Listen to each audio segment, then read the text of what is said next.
Very good morning साथियों। तो हम बात करने जा रहे हैं आज क्लास 10th के जियोग्राफी से चैप्टर नंबर 4। और सिर्फ ये 10th क्लास के लिए ही नहीं है और ना ही आप 10th के स्टूडेंट हो या फिर स्टूडेंट हो तो आपके लिए ये कृषि खेती जिसके खाद्यान्न से हम जीवित रहते हैं और भारत एक कृषि प्रधान देश है, तो इसलिए ये एक जीके है, जनरल नॉलेज है, ये सबको बातें पता होनी चाहिए। ठीक है, तो कृषि को शुरू करने से पहले हम लोग बात करेंगे कि पॉइंट टू पॉइंट हर चीज को देखेंगे, समझेंगे। यहाँ पे आपको लिखित नोट्स नहीं मिलेगा। क्यों नहीं मिलेगा? लिखने का कोई फायदा भी नहीं है। आप क्या करोगे? आप तो लिखने वाले हो नहीं। आपको बस समझना है, चीजों को रटना नहीं है, चीजों को माइंड में सेट करना है, समझना है। एक बार अगर चीजें समझ में आ गई तो लैंग्वेज चाहे हिंदी की हो, चाहे इंग्लिश की हो या अदर कोई भी लैंग्वेज हो, आप बना के लिख सकते हो। ठीक है, I hope you are understand about this. So let me start. कृषि प्रक्रिया। ये कृषि प्रक्रिया क्या है? तो खेती को करने के लिए जिन प्रक्रियाओं से हम गुजरते हैं वही कहलाती है हमारी कृषि प्रक्रिया। जैसे में कुल मिला के 7-8 प्रक्रिया हैं। जैसे जुताई, जुताई के बाद आता है हमारा बुआई, बुआई करने के बाद क्या करते हैं भाई? निराई करते हैं, खरपतवार निकालते हैं, उसके बाद सिंचाई करते हैं, फिर खाद और उर्वरक डालते हैं, कीटनाशक दवाओं का छिड़काव करते हैं, उसके बाद जब हमारा फसल पक जाता है तो उसकी कटाई करते हैं। और बात यहीं पे समाप्त नहीं होती, कटाई के बाद उसका भंडारण भी किया जाता है, यानी पेड़ से छिलके से बीज को अलग करना। जैसे धान की बात कर ली जाए तो धान से हम चावल बनाते हैं, तो धान काटते हैं, उसके बाद उसे डाली से अलग करते हैं और समय समय पर जरूरत पड़ने पर छिलका उतार के हम उसका चावल बना लेते हैं। तो ये 6-7 प्रक्रियाएं हैं, विधियां कि खेती को करे कैसे। ठीक है, तो ये प्रक्रिया आपको देखना है। अब बात करेंगे प्रणाली की कि कितने तरीके की प्रणालियां हैं। तो भाई यहाँ पे 2 प्रणाली दी हुई है, निर्वाह कृषि प्रणाली और वाणिज्य कृषि प्रणाली। तो और इसको भी फर्दर 2 भागों में डिवाइड किया गया है। निर्वाह को डिवाइड किया गया है प्रारंभिक कृषि प्रणाली और गहन कृषि प्रणाली में, और वाणिज्य को फर्दर 2 टाइप्स में डिवाइड किया गया है, मिश्रित कृषि प्रणाली और रोपण कृषि प्रणाली में। तो हम इनको बात करते चलेंगे पॉइंट टू पॉइंट। तो पहला पॉइंट आता है हमारा निर्वाह कृषि प्रणाली। और निर्वाह कृषि प्रणाली में क्या है भाई? प्रारंभिक कृषि। तो प्रारंभिक कृषि क्या है? जिस प्रकार की खेती से केवल इतनी उपज हो कि परिवार का भरण पोषण अच्छे से हो सके, प्रारंभिक जीवन की निर्वाह प्रणाली कृषि प्रणाली कही जाती है। कितना? उतनी ही पैदावार हो कि जिससे हमारे परिवार का भरण पोषण अच्छे से हो जाए और हम उसको बेचे ना मार्केट में। ठीक है, जैसे पहले होता था। आज क्या हुआ है कि आज खेती को एक उद्योग के रूप में भी किया जा रहा है। फसलें पैदा की जाती हैं, अलग अलग फसलें पैदा की जाती हैं, जरूरत की चीजें हम रख लेते हैं, बाकी मार्केट में सप्लाई कर देते हैं। लेकिन प्रारंभिक कृषि में ऐसा नहीं है, सप्लाई का, बेचने का कोई सिस्टम नहीं है, सिर्फ उतना ही पैदा हो रहा है जिससे भरण पोषण हो सके। अच्छा भाई, और क्या है प्रारंभिक में? तो पहली चीज कि इस प्रकार की खेती में छोटे टुकड़ों पर की जाती है, जमीन के छोटे। जाहिर सी बात है, आपके पास कम जमीन है तो उतना ही हो सकेगा पैदा जिससे परिवार का भरण पोषण हो सके। इसमें आदिम औजार और परिवार समुदाय के लोग शामिल होते हैं श्रम करने के लिए। भाई छोटी जमीन का टुकड़ा है तो अपने ही लोग, घर के लोग ही मिलके, या जैसे उत्तराखंड साइड में आप जाके देखेंगे तो वहां छोटी छोटी जमीनों के लोग रहते हैं, तो वो क्या करते हैं? मजदूर नहीं लगाते बल्कि एक दूसरे का हेल्प करके काम कर लेते हैं। ठीक है, तो इससे क्या सिद्ध हुआ कि प्रारंभिक कृषि प्रणाली छोटी जमीन की टुकड़े पे खेती की जाती है, घर वाले, परिवार वाले, आस पड़ोस वाले मिलके ही श्रम कर लेते हैं और इससे उतना ही पैदा होता है कि भरण पोषण सही से चल सके। इस प्रकार की जो कृषि है वो आप कह सकते हैं कि ये जलवायु विशिष्ट है, यानी जलवायु के हिसाब से फसलों का चुनाव किया जाता है। ठीक है, छोटी जमीन पे या प्रारंभिक कृषि प्रणाली में जलवायु के हिसाब से हम फसलों का चुनाव करते हैं। क्लियर हुई बात? अब उसके बाद अगर इसी में हम दूसरा पॉइंट लिखें तो क्या लिख सकते हैं कि इसे कर्तन दहन खेती भी कहा जाता है। कौन सी खेती भाई? कर्तन दहन खेती कहा जाता है। अब कर्तन दहन खेती होता क्या है इसको समझेंगे। ऐसा करने के लिए सबसे पहले जमीन के टुकड़ों में वनस्पति को काट दिया जाता है और उसे जला दिया जाता है। ठीक है, वनस्पति के जलने से जो राख बनती है मिट्टी में मिला दिया जाता है, उसके बाद उसमें फसलें उगाई जाती हैं। अगर आप गांव से बिलोंग करते होंगे तो आपने देखा होगा कि जब गेहूं की फसल काट ली जाती है गर्मी के समय में, तो क्या किया जाता है, उस खेत में आग लगा दी जाती है। शाम को जब हवा बंद होती है तो आग लगा दी जाती है। इससे क्या होता है भाई कि जो भी कूड़े करकट रहते हैं वो उसमें जल के राख बन जाते हैं। और हालांकि इस पे अभी रिसर्च चल रहा है, इसे मिट्टी के ऊपर जो जीव होते हैं जो पौधों के लिए लाभकारी होते हैं वो भी जल जाते हैं। लेकिन पहले के समय में जब खादें उर्वरक आपकी रासायनिक नहीं होती थी तो इस तरीके से मिट्टी में नाइट्रोजन की मात्रा को बढ़ाया जाता था। ठीक है, अब क्या कि किसी भी जमीन के टुकड़े पर 2-4 बार खेती करने के बाद उसको परती छोड़ दिया जाता था पहले। अब क्या, अब थोड़ा सा मॉडर्न बदल गया है।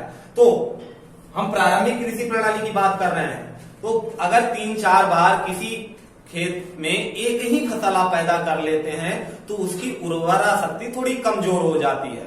तो उसको 1-2 साल के लिए बंजर छोड़ दिया जाता है, परती छोड़ दिया जाता है। बंजर नहीं बोलेंगे, बंजर तो जिसमें कुछ पैदा नहीं होता उसको बोला जाता है। परती छोड़ दिया जाता है। इससे क्या होता है कि उसकी जो ताकत गई है वो बैकअप कर लेती है। ठीक है, खेती और इसी भी पहले जमीन को इतना समय मिल जाता है कि प्राकृतिक तरीके से उसकी उर्वरता वापस आ जाए। कब? जब उसको हम परती छोड़ देते हैं। ठीक, अब बात करेंगे हम लोग गहन कृषि की। तो गहन कृषि प्रणाली क्या है? गहन कृषि प्रणाली में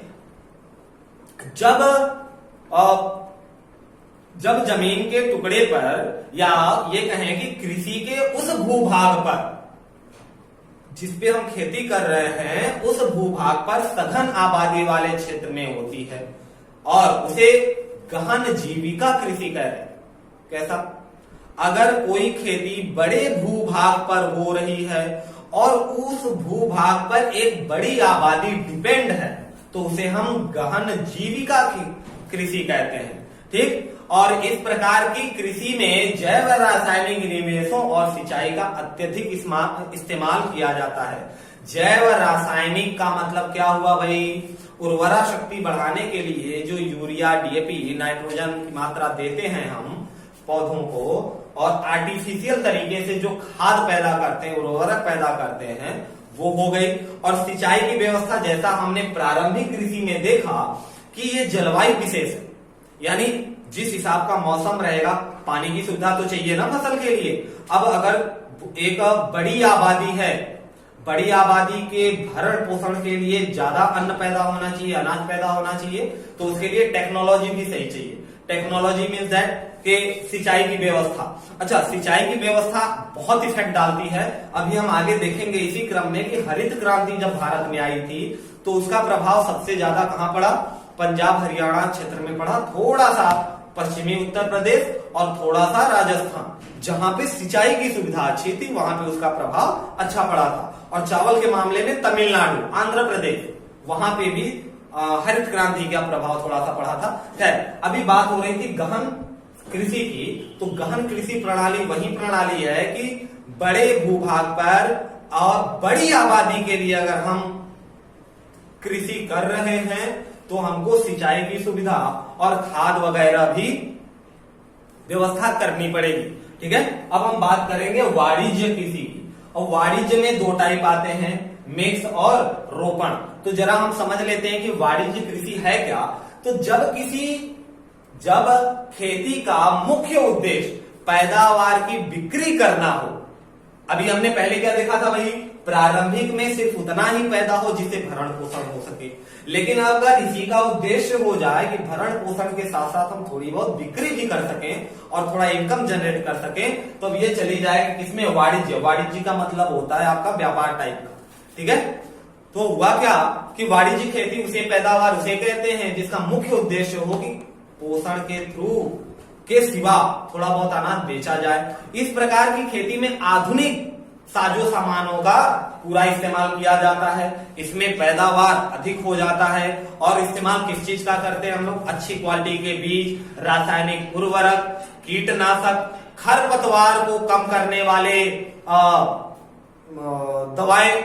धान की खेती में जब धान की खेती होती है तो उस समय क्या किया जाता है भाई? पानी में ही खरपतवार ना हो इसलिए पहले ही दवा डाल दी जाती है। आई होप अगर आप गांव से बिलोंग करते होंगे और धान की खेती देखी होगी या की होगी तो आप इस चीज को बखूबी समझ पा रहे होंगे। ठीक है। पंजाब में, भारत में पंजाब, हरियाणा, पश्चिमी उत्तर प्रदेश, महाराष्ट्र के कुछ भागों में बड़े पैमाने पर वाणिज्य खेती होती है। इसके अलावा बिहार, पश्चिम बंगाल, तमिलनाडु, आंध्र प्रदेश आदि जैसे प्रदेशों में भी, यहां तक कि आपका उत्तर प्रदेश भी। लेकिन उत्तर प्रदेश में क्या है कि एक छोटा सा प्रदेश, अब उतना भी छोटा नहीं है लेकिन जनसंख्या की दृष्टि से देखा जाए तो भारत का सबसे बड़ा प्रदेश हो जाता है जनसंख्या की दृष्टि से। और उतनी बड़ी जनसंख्या का भरण पोषण करने के लिए ज्यादा जमीन पे कृषि की जरूरत है। तो उत्तर प्रदेश वाणिज्य खेती में कम आएगा। ठीक है, क्योंकि यहाँ जनसंख्या ज्यादा है। हालांकि आएगा जरूर, लेकिन दूसरे राज्य जैसा कि अभी हमने पंजाब, हरियाणा, आंध्र प्रदेश, तमिलनाडु वगैरह देखे तो यहाँ पे जमींदार टाइप के लोग ज्यादा रहते हैं, यानी लोग कम है, लोगों की घनत्व कम है, जनसंख्या घनत्व कम है और वहां पे जमीनें ज्यादा है। खैर, इसी क्रम में हमारा आता है रोपण कृषि प्रणाली। क्या है? तो भाई जब किसी एक फसल को एक बड़े क्षेत्र में उपजाया जाता है तो उसे रोपण कृषि कहते हैं। इसी प्रकार की कृषि में बड़ी पूंजी और बहुत सारे कामगारों की जरूरत पड़ती है। रोपण कृषि से मिलने वाले उत्पाद अक्सर उद्योग में इस्तेमाल किए जाते हैं, जैसे चाय, कॉफी, रबड़, गन्ना, केला आदि रोपण कृषि के प्रमुख फसल हैं, क्योंकि इनका हम खाद्यान्न में कम उपयोग करते हैं, बेचकर इकोनॉमिक कमाने में ज्यादा उपयोग करते हैं। ठीक है, रबड़ खाएंगे क्या? गन्ना कितना खाएंगे भाई? तो इनका हम पैदा करते हैं भाई, इनका उपज करते हैं। क्यों? ताकि वाणिज्य यानी इकोनॉमिक जनरेट कर सके, धन कमा सके। ठीक है, चाय का जो प्रमुख मुख्य उत्पादन है असम और उत्तरी बंगाल के चाय बागानों में होता है, और कॉफी आपका तमिलनाडु में उपजाई जाती है, केला बिहार, महाराष्ट्र में उपजाया जाता है। रोपण कृषि की सफलता के लिए यातायात का होना बहुत आवश्यक है और संचार का विकसित होना बहुत आवश्यक है। और साथ ही साथ जब हम रोपण में क्या अभी केला, गन्ना और रबड़, चाय, कॉफी ये सब देखा था, तो इनके सप्लाई के लिए एक मार्केट होना चाहिए, एक बाजार होनी चाहिए। ठीक है भाई, तो रोपण क्या है? रोपण कृषि की वो प्रणाली है जिसपे हम उन फसलों को पैदा करते हैं जिससे इनकम जनरेट कर सके। ठीक है, और ऐसा नहीं है कि हमने केला कहा महाराष्ट्र में होता है, बिहार में होता है, तो सिर्फ महाराष्ट्र बिहार में होता है। यहाँ पे फॉर एग्जाम्पल वो स्टेट लिए गए हैं जिनमें ज्यादा केला की खेती होती है। खैर, अब बात आगे बढ़ाते हैं। तो ये कृषि प्रणाली के बाद बात आती है कृषि ऋतुओं की। तो भारत में जैसा कि आपको पता है कि दुनिया में जितनी भी ऋतुएं हैं, जितनी क्या मुख्य 3 हैं। वैसे तो 6 सीजन होते हैं, लेकिन फसलों के दृष्टि से देखें तो मुख्य 3 ऋतुएं हैं, 3 सीजन हैं। कौन कौन सी? खरीफ की, जायद की और रबी की। खरीफ की, जायद की और रबी की। और बारी बारी से सब पे बात करेंगे। माइंड को कंसंट्रेट करके रखिए, बिल्कुल ध्यान से सुनना है, और यहाँ कोई रटने वाली चीज नहीं है। इसी में तो जिंदगी जीते हुए हम बड़े हुए हैं। बस इसको एक बार अगर समझ लेंगे सही से तो काम ओके है। फसल जाड़े में उगाई जाती है। अब इसको आप इतना याद रखिए, सिर्फ एक पॉइंट याद रखिए कि रबी गेहूं, धान खरीफ और सलाद जायद। सलाद मतलब खीरा, ककड़ी, ये सब कब होते हैं? गर्मी में होते हैं। गर्मी मतलब कब? मार्च में लगाए जाते हैं। तो मार्च में लगाए जाने वाले फसल, हर फसल का ड्यूरेशन 3 महीने से 4 महीने, देखिए 3 है, कुल महीने 12 होते हैं, 4 कहीं 12 बांट लिया, तो भाई जायद सलाद है। सलाद मतलब खीरा ककड़ी, और खीरा ककड़ी आपका कब लगता है? गर्मी में, यानी मार्च अप्रैल मई जून। मार्च अप्रैल मई जून में किसकी खेती होगी? जायद की खेती होगी। लिख भी लेते हैं, मार्च से लेके जून तक, और जुलाई से शुरू हो जाती है बारिश। जून जुलाई से शुरू हो जाती है बारिश और चलती है कब तक भाई? सितंबर अक्टूबर तक। तो जून जुलाई से लेके अक्टूबर तक की जो फसल होगी वो आपकी खरीफ आएगी।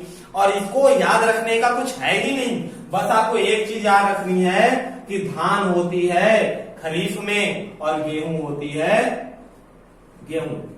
रबी में। और ये भी पूरा नहीं याद रखना है, बस एक याद रखो, कोई भी एक चीज, जायद तो सलाद है ये तो पता रहेगा, अगर खरीफ धान पता हो गया तो रबी गेहूं रहेगा, खरीफ अगर धान हो गया तो रबी गेहूं रहेगा। और धान है पानी वाली फसल, तो जाहिर सी बात है बारिश में लगेगी। अब धान गेहूं सब पे अभी हम लोग बात करेंगे, लेकिन पहले जरा खरीफ के बारे में और भी चीजें देख लेते हैं क्या।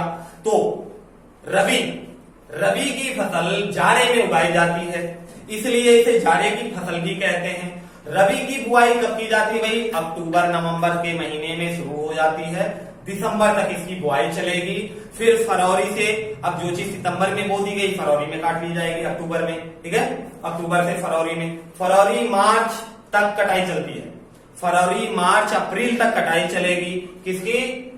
रबी की। और रबी में कौन आता है आपका? गेहूं आएगा, चना आएगा, मटर आएगा, सरसों आएगा। हाँ, ये सारी फसलें किसमें आएंगी? रबी में आएंगी। पंजाब, हरियाणा, जम्मू कश्मीर, उत्तराखंड, उत्तर प्रदेश रबी की फसलों के मुख्य उत्पादक है, क्योंकि गेहूं का देखें, गेहूं रबी की फसल है, तो हरियाणा पंजाब तो भारत में सबसे ज्यादा गेहूं देते हैं, फिर मध्य प्रदेश और उत्तर प्रदेश का नंबर आता है। अगर बात करें खरीफ की, अगर बात करें धान वाले समय की, खरीफ की, तो भाई खरीफ की फसल गर्मी में शुरू होती है, लेकिन आप इसे बारिश की फसल बोलेंगे। गर्मी में शुरू होती है, गर्मी की फसल भी कह लेते हैं। कई जगह आपको जायद नाम मिलेगा ही नहीं, सिर्फ रबी और खरीफ मिलेगा, तब वहां पे बोला जाएगा कि ये बारिश में शुरू होती है या गर्मी में शुरू होती है। लेकिन जब तीनों फसल की बात आ जाए तो जून जुलाई में शुरू हो जाती है खरीफ की फसल। गर्मी खत्म हो रहा है और बारिश आ रही है, ठीक है। और खरीफ की बुआई जुलाई में होती है, सितंबर अक्टूबर महीने में इसको काट लिया जाता है। खरीफ के फसल की मुख्य फसल अगर बोली जाए खरीफ के सीजन की, तो धान, मक्का, ज्वार, बाजरा, तुअर जिसे आप अरहर भी बोलते हैं, मूंग, उड़द, मूंगफली, सोयाबीन। हालांकि मूंग भी जायद की फसल में आती है, मूंग भी गर्मी में बोई जाती है, लेकिन कभी कभी मूंग को खरीफ की फसल भी मान लिया जाता है, माना नहीं जाता, खेती भी किया जाता है। उन एरिया में जहां वर्षा धान के लिए नहीं होती, जहां पे बारिश में धान पैदा नहीं हो सकता, वहां पे मूंग की खेती कर ली जाती है खरीफ की जगह, ठीक है। उसी प्रकार से जिस प्रकार से तमिलनाडु में तीनों सीजन में धान की खेती हो सकती है, तीनों सीजन, चाहे रबी खरीफ जायद हो, तमिलनाडु में तीनों सीजन, ठीक। और मूंगफली, सोयाबीन। धान के मुख्य उत्पादक कौन कौन से क्षेत्र हैं भाई? तो असम, पश्चिम बंगाल तो चावल उत्पादक प्रथम है, असम है, इसी के साथ साथ उड़ीसा के तटवर्ती इलाके हैं, आंध्र प्रदेश, तमिलनाडु, केरल, महाराष्ट्र, उत्तर प्रदेश, बिहार, इन सब में खेती होती है किसकी? धान की, ठीक है। असम, पश्चिम बंगाल और उड़ीसा में एक साल में धान की 3 फसलें उगाई जाती हैं। जैसा हमने बात किया तमिलनाडु, वैसे असम में, आपके पश्चिम बंगाल में और साथ ही साथ उड़ीसा में एक साल में धान की 3 फसलें उगाई जाती हैं, जिसमें से आस, असम और बोरो कहते हैं, जिन्हें जो 3 फसलें उगाई जाती हैं, जैसे यहाँ रबी जायद कह रहे हैं, उसे आस, असम और बोरो कहा जाता है, ठीक है। अब जायद की अगर बात करें तो जायद का मौसम रबी और खरीफ के बीच में आता है, सलाद है, बीच में रहेगा ये। इसमें तरबूजा, खरबूजा, खीरा, सब्जियां, चारे वगैरह, जैसे गांव में जो लोग पशुपालन करते हैं वो चारे के लिए क्या करते हैं भाई? हरा चारा, गर्मी में तो घासें सूख जाती हैं, हरा चारा उगाते हैं, तो वो सब जायद की ही फसलें आएंगी, ठीक। गन्ने को भी इसी मौसम में लगाया जाता है, लेकिन इसे पूरी तरह बढ़ने में 1 साल लगता है, गन्ना तो 1 साल का है, एक बार लगा दिया तो 3 साल तक मजा लेते हैं, 3 बार काटते हैं, फिर चौथे 4 साल में उसे चेंज कर देते हैं। ठीक, अच्छा कृषि की मुख्य मुख्य फसलें कौन सी हैं? भारत की बात करें, चावल, गेहूं, गन्ना। तो हम एक एक करके बात करते चलेंगे। चावल की बात करें तो चावल चीन के बाद भारत दुनिया का दूसरा सबसे बड़ा उत्पादक देश है। किसका? चावल का। धान की खेती के लिए जरूरी है कि उसका जो तापमान है 25 डिग्री से 27 डिग्री सेल्सियस तक होना चाहिए, और अगर वर्षा की बात है, बारिश की बात है, तो पानी लगभग 100 सेंटीमीटर 100 सेमी से लेके 150 सेंटीमीटर तक की सालाना वर्षा की जरूरत पड़ती है। ठीक है, यदि सिंचाई की सही व्यवस्था हो तो धान को कम वर्षा वाले क्षेत्र में भी उगाई जा सकती है। ठीक, अच्छा धान के खेत में 10 से 5 से लेके 10-15 सेंटीमीटर की बराबर पानी लगी होनी चाहिए, यानी फसल अगर इतनी बड़ी है तो उसके जड़ को हमेशा पानी में डुबोया होना चाहिए। ठीक, और धान के खेत में कौन सी गैस होती है भाई? तो धान के खेत में मेथेन गैस होती है। ध्यान रखेंगे, कूड़े करकट से बनने वाली गैस मेथेन गैस होती है, और धान के खेत से मेथेन गैस निकलती है। अब धान की खेती पंजाब, हरियाणा, पश्चिमी उत्तर प्रदेश और राजस्थान में भी होती है।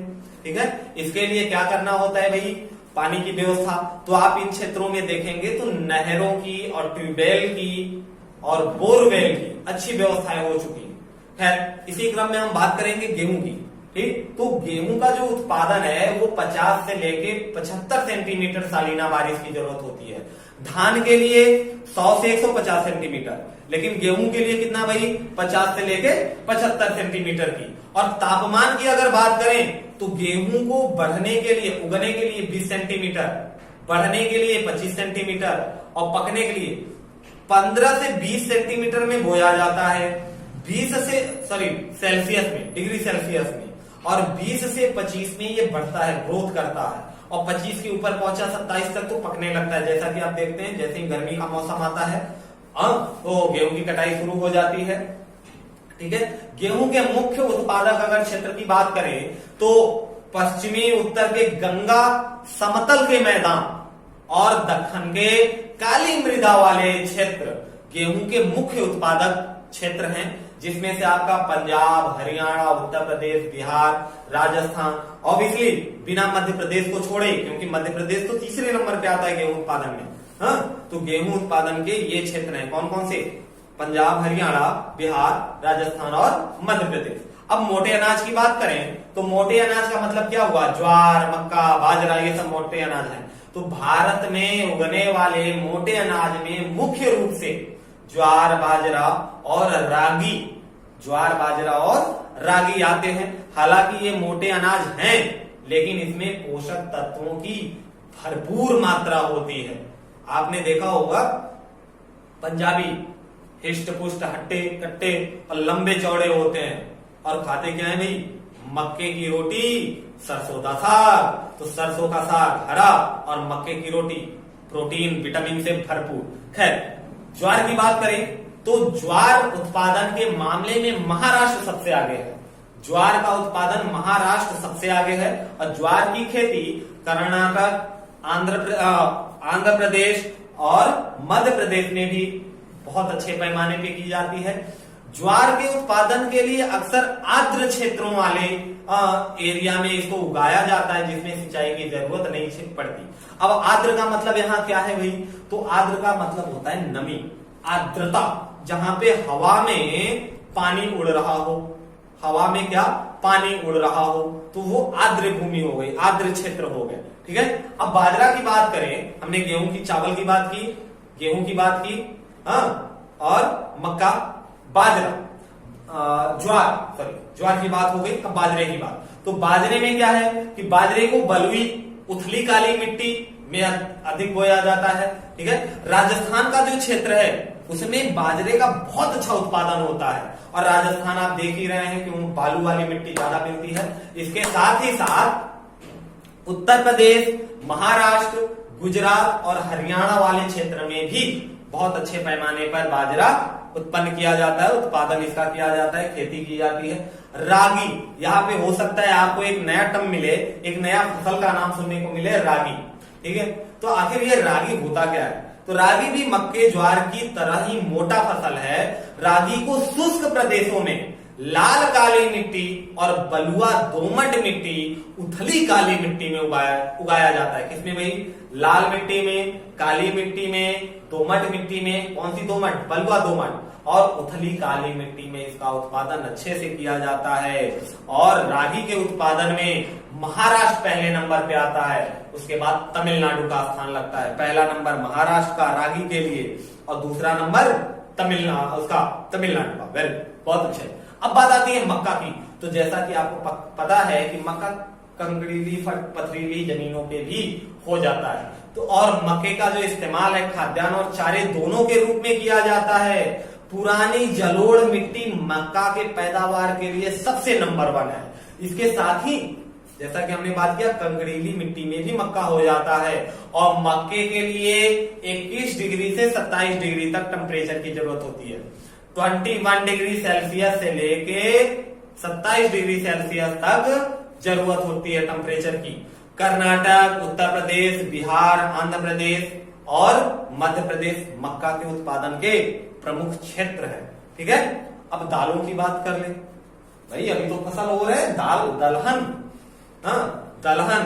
तो भारत विश्व में दाल उत्पादन का सबसे बड़ा देश है। और ध्यान रखें, उत्पादन के उत्पादक के साथ साथ उपभोक्ता भी है।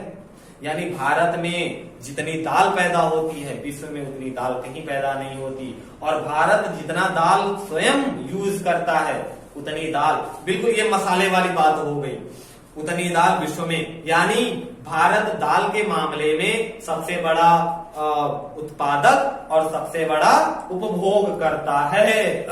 अन्य फसलों के आवर्धन में उगाया जाता है इसको। इसका मतलब यह हुआ कि हर 2 फसल के बीच में एक फसल दाल की उगाई जाती है। देखिए इसके फायदे हैं। फायदा क्या है? जैसे हमने शुरू में ही बात किया था निर्वाह कृषि में कि 3-4 बार एक ही जमीन पर कोई फसल अगर हम उगाते हैं तो उसे कुछ समय तक परती छोड़ देते हैं ताकि उसकी ताकत वापस से बैकअप कर सके। ठीक। लेकिन अगर हम बीच में दाल की खेती कर दें, सपोज दैट तुअर जिसको आप अरहर भी कहते हैं, या सरसों तो तिलहन में चला गया, चना, मटर, तो जब ये पेड़ बड़े होते हैं, पकते हैं, फसल तैयार होती तो इनके पत्ते गिरते हैं, पत्ते झड़ते हैं, जमीन में गिरते हैं, मिट्टी में, और उनसे मिट्टी को हरी खाद मिलती है। अगर पौधा हरा पत्ता मिट्टी में चला गया, अगर वहीं सूख के जाता है तो वहीं मिट्टी को नाइट्रोजन देता है, और नाइट्रोजन मिल गई तो मिट्टी की उर्वरा शक्ति बढ़ जाती है। खैर उत्तर प्रदेश, मध्य प्रदेश, राजस्थान, कर्नाटक ये क्षेत्र दाल उत्पादन के लिए प्रमुख क्षेत्र है। अगर गन्ने की बात करें तो गन्ने की जो फसल है वो गर्म और आर्द्र जलवायु में, गर्म भी होनी चाहिए और आर्द्र भी जलवायु होनी चाहिए, यानी 21 डिग्री से लेके 27 डिग्री टेम्परेचर के बीच में, 21 डिग्री से लेके 27 डिग्री टेम्परेचर के बीच में, और 75 सेंटीमीटर से 100 सेंटीमीटर की वर्षा की जरूरत पड़ती है। तापमान कितना चाहिए? 21 से लेके 27 डिग्री सेल्सियस तक। बारिश कितनी चाहिए? 75 से लेके 100 सेंटीमीटर की। ठीक है। अच्छा, गन्ना उत्पादन की बात करें तो ब्राजील के बाद भारत है पहले नंबर पे। गन्ना उत्पादन में कौन पहले नंबर पे? भाई विश्व में ब्राजील। दूसरे नंबर पे कौन? भारत का लग जाता है। अच्छा, भारत के अंदर उत्तर प्रदेश, महाराष्ट्र, कर्नाटक, तमिलनाडु, आंध्र प्रदेश, बिहार, पंजाब, हरियाणा, ये सारे गन्ना उत्पादन के प्रमुख क्षेत्र है। अब जैसे हमने दलहन की बात की थी, वैसे जरा तिलहन की बात कर लें। तो भारत तिलहन का सबसे बड़ा उत्पादक देश है। देखिए दलहन में भी भारत सबसे नंबर 1 पे है विश्व में, तिलहन पे भी नंबर 1 पे है विश्व में। चावल में तो आपने देखा ही, और दूसरे नंबर पे इसमें गन्ने में देखा दूसरे नंबर पे, लेकिन तिलहन में फिर से बात आती है तिलहन। तो भाई तिलहन क्या है? जिससे हम तेल निकालते हैं। तेल किससे निकालते हैं? मूंगफली से निकालते हैं, सरसों से निकालते हैं, नारियल से निकालते हैं, तिल से निकालते हैं, सोयाबीन से निकालते हैं, अरंडी का भी तेल होता है, और बिनौले का तेल होता है, और भाई अलसी का तेल होता है, और सूरजमुखी का तेल तो घरों में भी सेवन किया जाता है। हाँ, तो ये सब तेलों की जो खेती है वो भारत में होती है और इसे हम तिलहन के नाम से जानते हैं। खैर, इसी क्रम में आपकी मूंगफली आती है। तो भारत में पैदा होने वाले तिलहनों में मूंगफली का 50% हिस्सा है। तो आप ये कह सकते हो कि भारत में जितने भी तेल बनते हैं उसमें से अकेला 50% तेल ऑयल किसका होता है? मूंगफली का होता है। हाँ, ये अलग बात है कि हम उसकी खपत कम करते हैं, उसका यूज कम करते हैं, ज्यादातर हम इंपोर्ट करते हैं बाहर के लिए, ठीक है, निर्यात करते हैं, एक्सपोर्ट कर देते हैं, ठीक। और आंध्र प्रदेश की अगर बात करें तो आंध्र प्रदेश भारत के अंदर मूंगफली का सबसे बड़ा उत्पादक क्षेत्र है।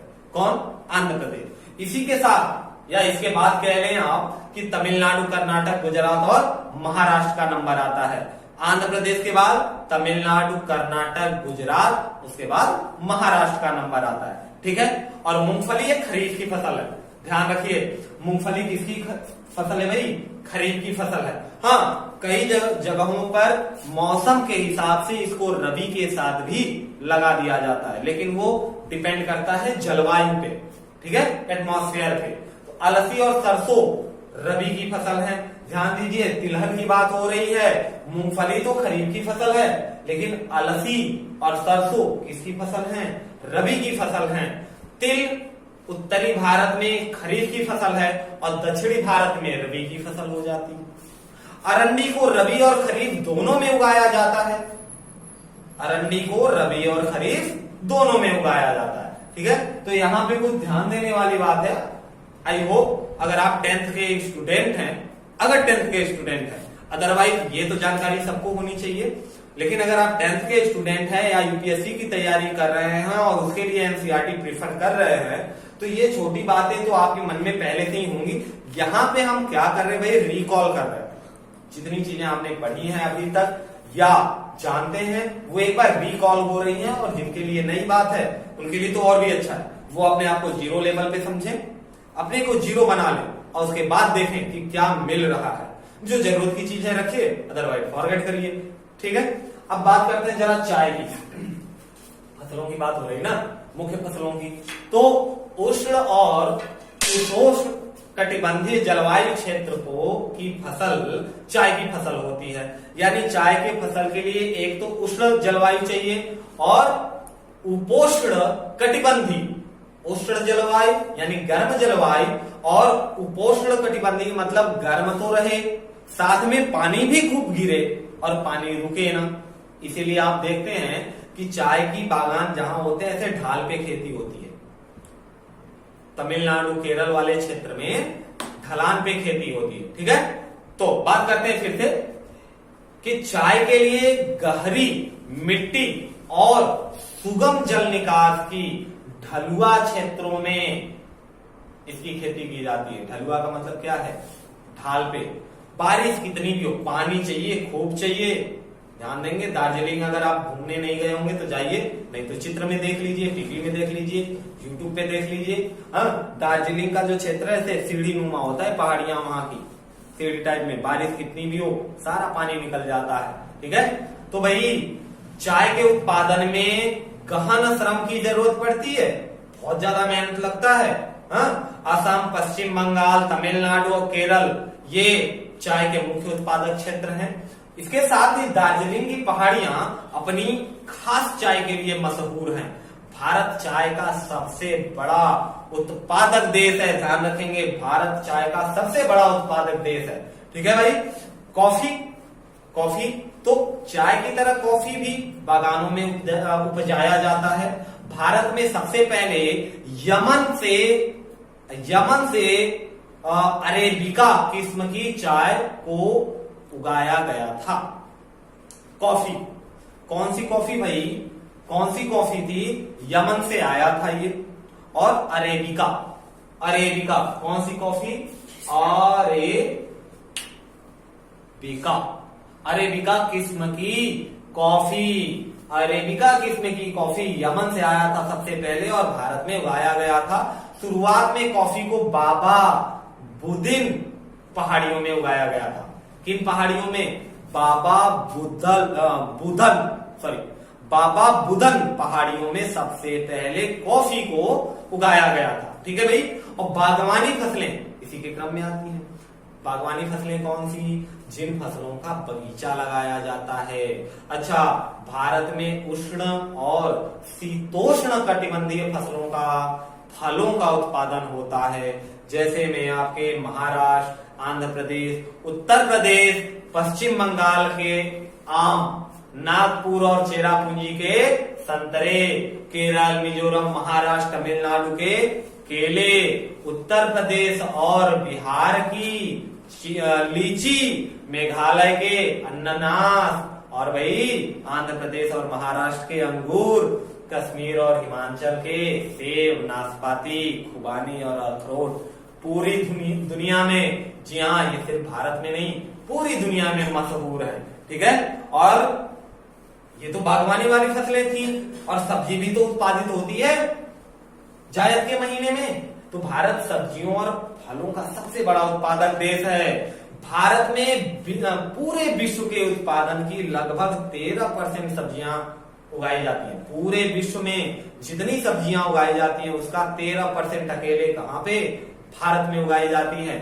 साथ ही भारत में मटर, गोभी और बंद गोभी, प्याज, टमाटर, बैगन, आलू, इसके साथ और भी बहुत सारी सब्जियां हैं जो मुख्य उत्पादक हैं और हमारे लिए मुख्य आहार है। ठीक है। अब बात, ये तो सारी थी फसलें कौन सी? खाद्य फसलें, जिनको हम खाते हैं। अब हम बात करेंगे अखाद्य फसलों की, जिनका हम सेवन नहीं करते बल्कि उसका उपयोग करते हैं चीजों को बनाने में, और उसका उत्पादन इसलिए करते हैं ताकि इकोनॉमी को बढ़ाया जा सके।